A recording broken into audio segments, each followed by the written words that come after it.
West Bengal কেন ছাড়লাম?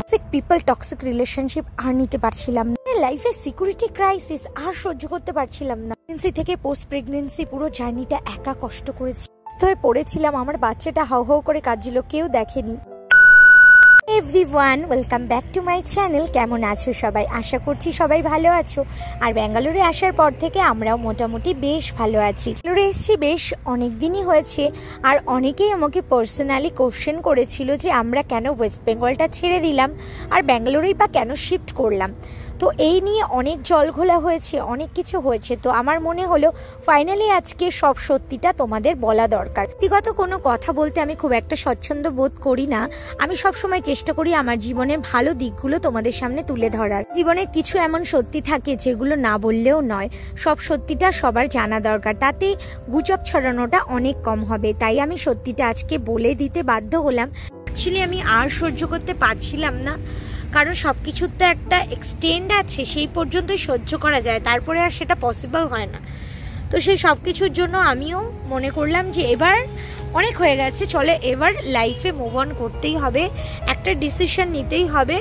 তো অ্যাটলিস্ট সব কিছু সহ্য করার থেকে বেটার যে জীবনে একটা টাইম হয় না যে এবার স্টপ করা দরকার, এবার একটু কিছু অন্যভাবে ভাবা দরকার। তো সেইটার জন্যই আর কি সবটা।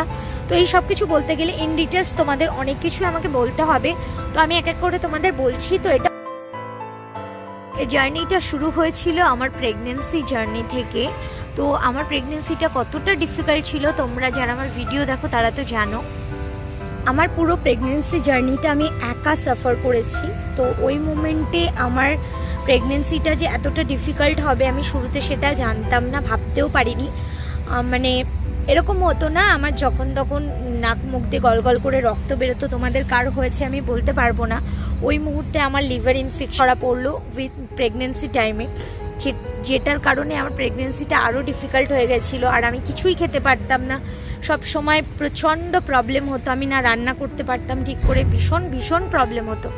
তো ওই মোমেন্টে কিছু সময় বাইরে থেকে খাবার আনিয়ে খাওয়া হয়েছে কিছু, কারণ ওই সময় আমাকে কেয়ার করার, আমাকে যত্ন করার কেউ ছিল না। আর আমার হাজব্যান্ড যেহেতু সার্ভিস করে, সে সকালবেলা চলে যেত আর সে সন্ধ্যায় আসতো, মানে পুরো টাইমটা আমি একা বাইরে পুরো বাড়িতে, আর ও বাড়িতে আর কেউ থাকতো না। না ওই সময় আমাকে কিন্তু না কেউ কেয়ার করেছে, না আমার কেউ খোঁজ নিয়েছে, না দেখতে এসেছে।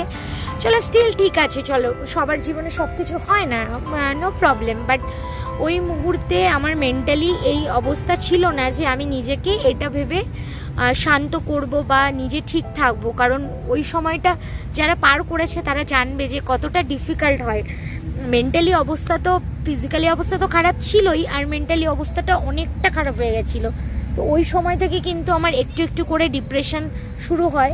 আর যেহেতু আমার বেবিটা আমি ক্যারি করছিলাম, তো ডক্টর আমাকে বারবার বলছিল যাতে আমি ডিপ্রেসড না হই, আমি একটু নিজের মনে জোর রাখি, শক্ত হই।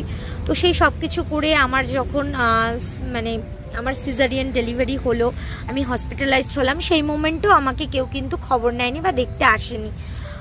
আমার জীবনে শুধু আমার হাজবেন্ডই ছিল শুরু থেকে শেষ এই পর্যন্ত।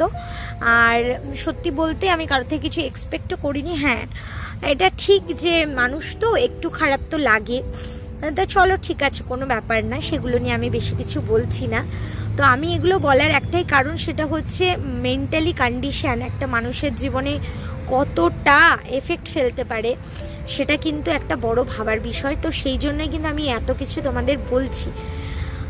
আর এরপরে আর ওই সময় কিন্তু আমার বাপের বাড়িতে যেটুকু দেখা সাক্ষাৎ করেছে, আর আমার বাপের বাড়ির সবাই বেশিরভাগ ব্যাঙ্গালোরে থাকে। আর আমাদের হেলেঞ্চাতে একটা বাড়ি আছে, মানে আমার দাদু ভাই, মানে আমার ঠাকুরদার বাড়ি, সেখানে কাকুরা থাকে। তো আমার বাবা মা কেউ কিন্তু ওখানে থাকে না, যে আমাকে কেউ কেয়ার করবে বা দেখবে এরকম কিন্তু কেউ ওখানে ছিল না। তো আমরা ইন দ্যাট টাইম আমিও কিন্তু বহুদিন ধরে একটা গভর্নমেন্ট সার্ভিসের জন্য ট্রাই করছিলাম। আমি কিন্তু একজন MA মাস্টার্স করেছি আমি সংস্কৃত লিটারেচারে, অ্যান্ড BEdও করা হয়েছে আমার। আমি বেশ কয়েকবার কোয়ালিফাইও করি, বাট তোমরা সবাই জানো ওয়েস্ট বেঙ্গলের কথা, আমি আদার্সভাবে আর কিছু বলছি না, কারণ সেটা অনেক মানে বেশি কন্ট্রোভার্সি বা আদার্স কোনো পলিটিক্যাল সাইডে চলে যেতে পারে।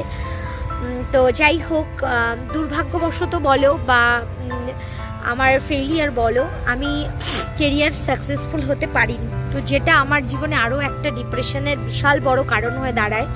তো একে প্রেগনেন্সি জার্নিতে পুরো টাইমটা, ইভেন প্রেগনেন্সির পর আফটার ডেলিভারিও কিন্তু আমি পুরো টাইমটা আমার বেবিকে একাই মানুষ করেছি।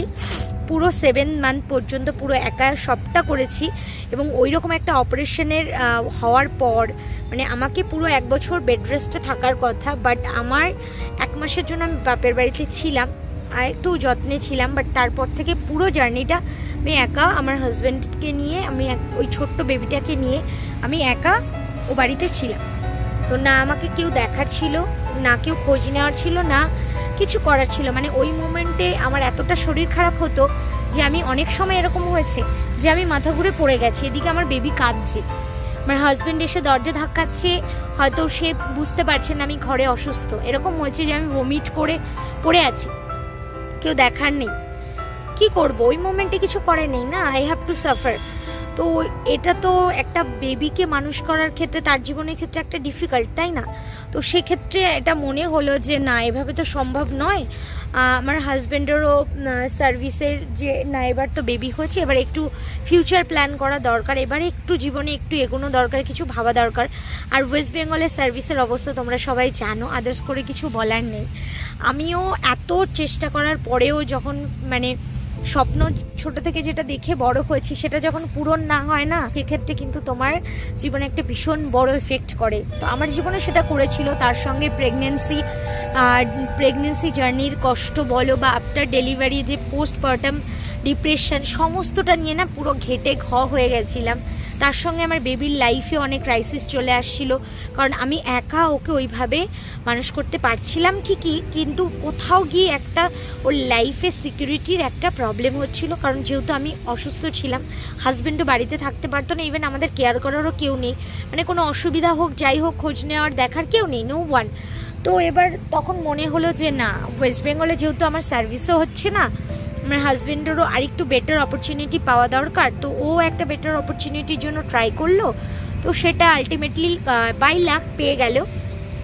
আর এদিকে আমারও শরীর ভীষণ ডিটোরিয়েট করলো, আর একই শরীর খারাপ, তার উপর ডিপ্রেশন, আর এদিকে একা হাতে পোস্টপার্টাম মানে লাইফটাই পুরো বেবিকে হ্যান্ডেল করতে, রান্না বান্না ঘর সংসার সব করতে করতে। আর ওই অপারেশনের পর থেকে মানে যাদের ওভারিয়ান অপারেশন হয়েছে, যাদের একটা ওভারি বাদ চলে গেছে, তাদের শরীরে অনেক রকম প্রবলেম হয়, যেটা আমার না হলে আমি জানতাম না। তো সেটার কারণে ভীষণভাবে বিধ্বস্ত হয়ে গেছিলাম অ্যাকচুয়ালি। তো সব দিক থেকে ফিজিক্যালি, মেন্টালি, ফাইন্যান্সিয়ালি সব দিক থেকে একটা পজলড হয়ে গেছিলাম। তো এবার তখন আমি আর আমার হাজব্যান্ড বাবা মার সঙ্গে কথা বলি, কারণ আমাদের দেখার বলতে, জানার বলতে, খোঁজ নেওয়ার বলতে আমার পরিবার মানে আমার বাবা মাই ছিল। তো বাবা মার সঙ্গে কথা বলে, যেহেতু ব্যাঙ্গালোরে খুব ভালো, এখানে মেডিকেল সেক্টর ভীষণ ভালো, এখানে ভীষণ ভালো চিকিৎসা ব্যবস্থা, আর যেহেতু আমার বাবা মাও এখানে রয়েছে, আর ব্যাঙ্গালোরে ভীষণ ভালো জবের অপরচুনিটি রয়েছে, আরও বেটার লাইফ রয়েছে লাইভহুডের। তো সবাই বাবা মা বললো, আর আমরাও আর কি চেষ্টা করলাম, আর হাজব্যান্ডও ট্রাই করলো। তো হাজব্যান্ডের বাই লাক একটা বেটার জবও পেয়ে গেল। আর এদিকে সব দিক থেকে মনে হলো যে না, এবার ওয়েস্ট বেঙ্গল ছাড়া দরকার, কারণ ওয়েস্ট বেঙ্গলে আমাদের কোনো কিছুই ভালো হচ্ছে না, মানে ওয়েস্ট বেঙ্গলে কিছুই ভালো নেই, মানে ওখানে রাজনীতি ছাড়া আর কিছুই হয় না, যেটা দেখলাম। তো আমার জীবনে আমি চাইনি যে আমার মেয়ে সেই জিনিসগুলো সাফার করুক। ওয়েস্ট বেঙ্গলে আরজি করে ঘটনা আমরা সবাই জানি, শুধু আরজি করে না, এমন অনেক ঘটনা ওয়েস্ট বেঙ্গলে আছে যেগুলো বাইরে আসেনি বা আসে না, বা অনেক বিভৎস ঘটনা রয়েছে। আর যেহেতু আমি একজন মেয়ে, আর আমি একজন মেয়ের মা, তো আমার সেফটি, আমার মেয়ের সেফটি এবং আমাদের ভালো ভবিষ্যৎ সবটা ভেবে আমরা ওয়েস্ট বেঙ্গল ছাড়তে বাধ্য হয়েছি। কারণ যে রাজ্যতে না আমাদের ভালো দেখার কেউ আছে, না আমাদের লাইফে বেটার অপরচুনিটি আছে, না স্ট্রাগল করে বেটার কিছু হওয়ার চান্সেস আছে, আর যেখানে লাইফে সিকিউরিটিই নেই, সেখানে থেকে লাভ কি? বরঞ্চ যেখানে নিজের পরিবার রয়েছে, লাইফের বেটার অপরচুনিটি রয়েছে, সুন্দর পরিবেশ রয়েছে, আমার মনে হয় একটা নোংরা পরিবেশ থেকে বা একটা বাজে টক্সিক রিলেশনশিপ, সমস্ত বাজে ব্যাড মেমোরিজ সব কিছু ফেলে একটা বেটার জায়গায় গেলে একটা বেটার লাইফ পাওয়া যায়। আর আমি চেয়েছি আমার মেয়েকে একটা ভালো লাইফ দিতে, মানে আমি চেয়েছি যে আমি যে লাইফটা বাজেভাবে সাফার করেছি আমার মেয়ে সেটা না করে, আমার মেয়ে যাতে ফিজিক্যালি মেন্টালি খুব সুন্দরভাবে বেড়ে উঠতে পারে। তো ওর জন্যই সবটা ভাবা, অ্যাকচুয়ালি আমাদের আধ্যার জন্যই সব কিছু ডিসিশন নেওয়া। তো আস্তে আস্তে তোমরা আরও অনেক কিছু জানতে পারবে আমাদের লাইফের সব কিছুর ব্যাপারে, আরও অনেক সারপ্রাইজেস তোমাদের জন্য ওয়েট করছে। তো এই ছিল অ্যাকচুয়ালি মেন কারণ, সমস্তটা তোমাদের ইন ডিটেলস বলেছি, আশা করছি বোঝাতে পেরেছি। জার্নিটা তোমাদের সাথে শেয়ার করার একটাই উদ্দেশ্য যে আমার মতো যারা হাজারো মেয়েরা আছো যারা স্ট্রাগল করছো তাদের একটা কথাই বলবো, হার মেনো না। জীবন একটাই, যুদ্ধ করে এগিয়ে যেতে হবে আর নিজের সন্তানের জন্য সবটা করতে হবে। যদি পারি তোমরাও পারবে। এই জীবন একবার হলেও ঘুরে দাঁড়াতে হবে, শেষ থেকে নতুন শুরুর হয়, আমিও শুরু করেছি। আমার এই জার্নিতে আশা করছি তোমরা আমার পাশে থাকবে। তোমাদের ভালোবাসা আমাকে অনেক বেশি মোটিভেট করে। তো সবাইকে ধন্যবাদ যারা আমার পাশে রয়েছো, ভালোবাসা দিয়েছো। তো জার্নিটাতে তোমাদের পাশে চাই, চ্যানেলটাকে সাবস্ক্রাইব করতে হবে, হাইপ করতে হবে, আর লাইক কমেন্ট শেয়ার করতে একদম ভুলবে না। তাই সুস্থ থেকো, ভালো থেকো, আজকের মতো।